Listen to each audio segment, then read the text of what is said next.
Hey everyone, welcome back. Today we're taking a deep dive into one of the most famous love stories ever told. Romeo and Juliet. That's right. We're going to be using this high school textbook to guide us through the play. Should be fun. Yeah, I think so. So I guess the first question is, why? Why is this play, written so long ago, still relevant today? That's a good question. Right. I mean, it's not like teenagers today are facing these kind of family feuds. Well, maybe not quite like the Montagues and Capulets. Exactly. But there's still something about this story that, people relate to. Oh, absolutely. I mean, it's about love, passion, rebellion, Yeah. family drama. Tragedy. Right. All those timeless themes. Plus, you can't deny the power of Shakespeare's language. Oh, for sure. The poetry, the imagery. It's beautiful, even if it can be a bit tough to understand sometimes. True, true. But that's where our handy textbook comes in, right? Yeah, definitely. So let's start by setting the scene a bit. This play takes place in, Verona, Italy. right, Verona. Yeah.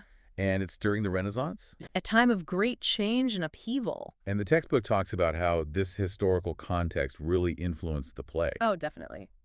Shakespeare was writing for his own time, but he was also tapping into these universal themes that still resonate with us today. That makes sense. Yeah. So let's talk about the families at the heart of the story. The Montagues and the Capulets. Right, right. And they have this, intense hatred for each other. Yeah, it's this bitter feud that's been going on for, well, who knows how long. Yeah, and it's like the driving force behind the whole tragedy. Absolutely. Romeo and Juliet's love is forbidden because of this feud. And that just makes their story even more, Intense. yes, intense and heartbreaking. For sure. It's like right from the start, you know it's not going to end well. Yeah, Shakespeare kind of sets us up for that in the prologue. Oh, you mean when the chorus talks about the star-crossed lovers? Exactly. A pair of star-crossed lovers take their life. Chills every time. Right. It's like we know from the very beginning that fate has something tragic in store for them. It's one of the things that makes the play so captivating. You're rooting for them, even though you know how it's going to end. Exactly. Now, before we get too deep into the plot, let's Yeah. just take a minute to appreciate the language. Okay, yeah. Like Shakespeare's use of blank verse, Right. It's poetry, but it's written to sound like natural speech. and it gives the play this, rhythm and flow. That's so true. And he uses so much imagery and metaphor. Oh, yeah, like when Romeo compares Juliet to the sun. But soft, what light through yonder window breaks? It is the east, and Juliet is the sun. See? Beautiful. Absolutely. And even if you don't understand every single word, you can still feel the power of the language. Right, right. And that's what makes Shakespeare so amazing. Okay, so are we ready to meet the star-crossed lovers themselves? I think so. Okay, so first up, we have Romeo Montague. He's a passionate guy. A bit impulsive, perhaps. Yeah, definitely. And he's head over heels for, Juliet Capulet. yeah. She's beautiful, intelligent, and like Romeo, she's quick to fall in love. But of course, their families would never approve. Not a chance. And that just makes their love all the more intense and dangerous. And around them, we have this whole cast of characters who either help or hinder their relationship. Right, like Mercutio, Romeo's best friend. He's witty, cynical. And kind of a troublemaker. Yeah, for sure. And then there's Tybalt, Juliet's cousin. He's hot-headed and completely loyal to his family. So not exactly Romeo's biggest fan. Definitely not. And let's not forget the nurse. She's Juliet's confidant and like a surrogate mother to her. Yeah, she's kind of a comic relief character. But she also has a lot of heart. And she really cares about Juliet's happiness. That's true. Oh, and we can't forget Friar Lawrence. Right, Friar Lawrence. He's a Franciscan monk who, he tries to help Romeo and Juliet. He's a complex character. He means well, but his actions ultimately have tragic consequences. Yeah, like his plan to secretly marry Romeo and Juliet. That definitely backfires. Okay, so we've got our main players, and now we need to talk about the plot. The story of how these two young lovers tried to defy fate and find happiness together. Against all odds. Exactly. But before we get into all the twists and turns, let's just take a moment to appreciate the setting of the play.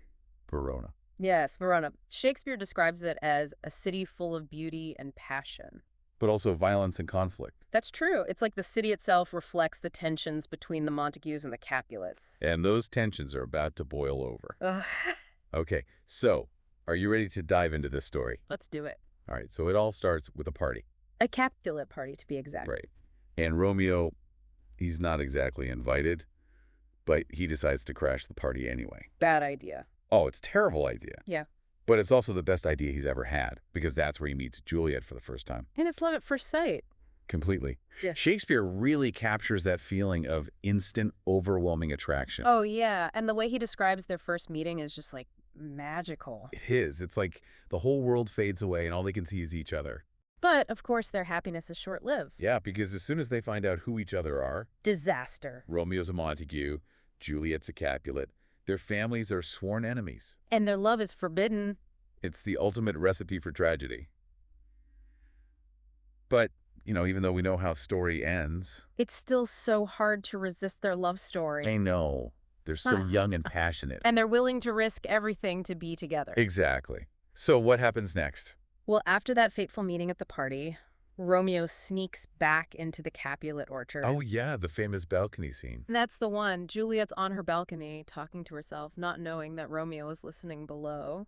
And she confesses her love for him. It's such a romantic scene, even though it's full of dramatic irony. Dramatic irony. Yeah, because we, the audience, know that Romeo is there, but Juliet doesn't.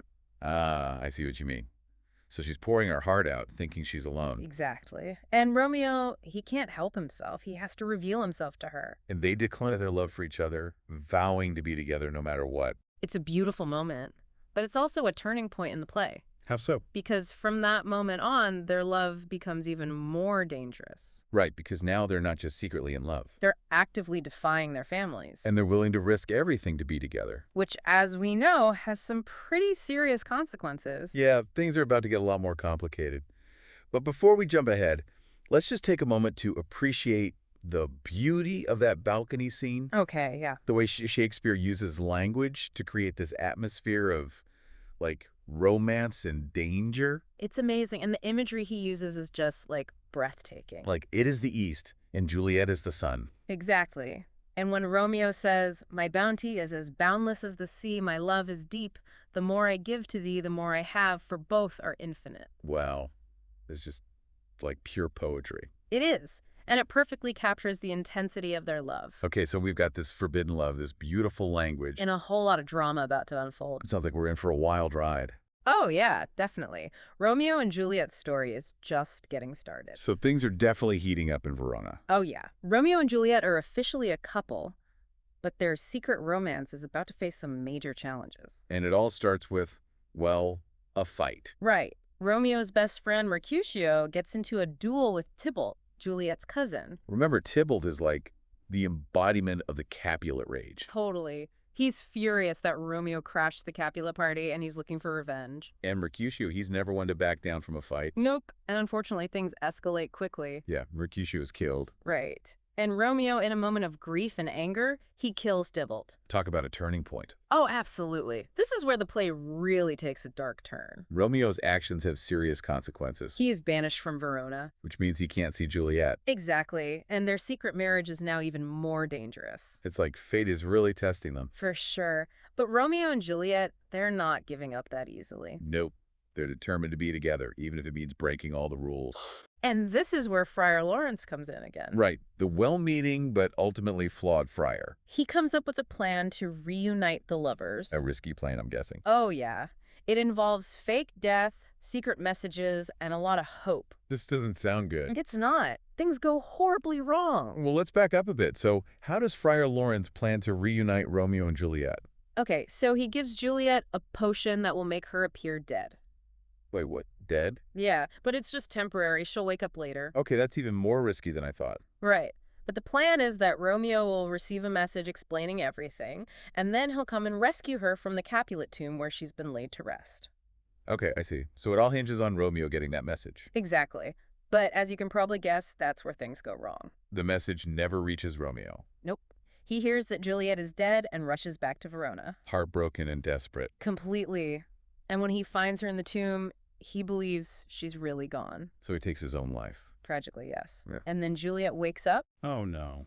She finds Romeo dead, and unable to live without him, she takes her own life as well. It's just so heartbreaking. It is. Shakespeare really drives home the tragedy of their situation. And the feud between their families. Right. It ultimately leads to the deaths of their children. And it's only then, in the face of such immense loss, that the Montagues and Capulets finally reconcile. it's almost like Their hatred consumed everything. And it took the ultimate sacrifice for them to finally see the error of their ways.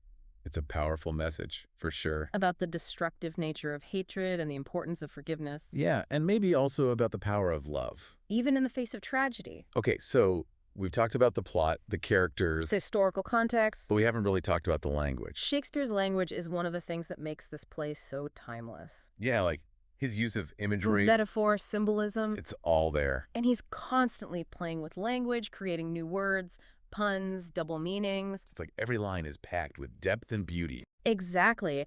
And that's why Romeo and Juliet continues to be studied and performed today. People are still finding new ways to interpret and appreciate his words. And that's the power of great literature. It speaks to us across time and cultures. And it challenges us to think about the world in new ways. Okay, so I'm curious, what do you think is the main takeaway from Romeo and Juliet?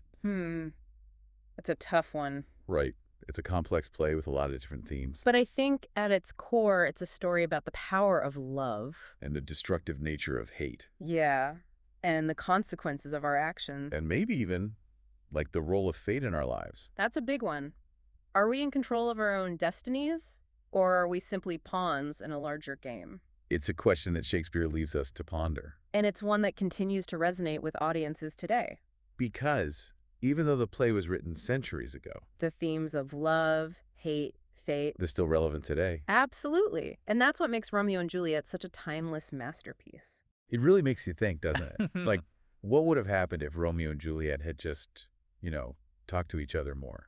Or if their families hadn't been so caught up in their feud. Right. It's like communication and forgiveness. Those are kind of the keys to avoiding tragedy. I think so. But then, of course, you have the whole fate versus free will debate. Yeah, is it destiny?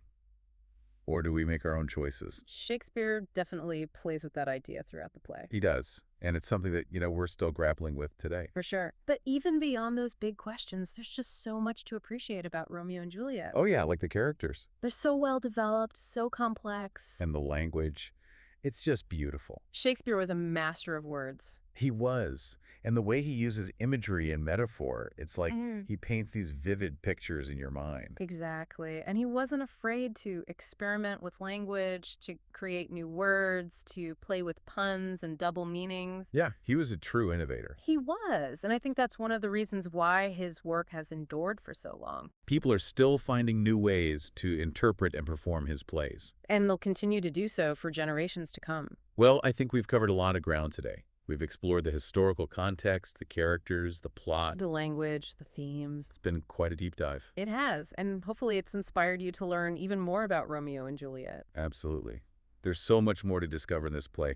Different interpretations, adaptations, performances. It's a story that never gets old. And it's a story that continues to challenge us and move us. Even after all these centuries. Well said.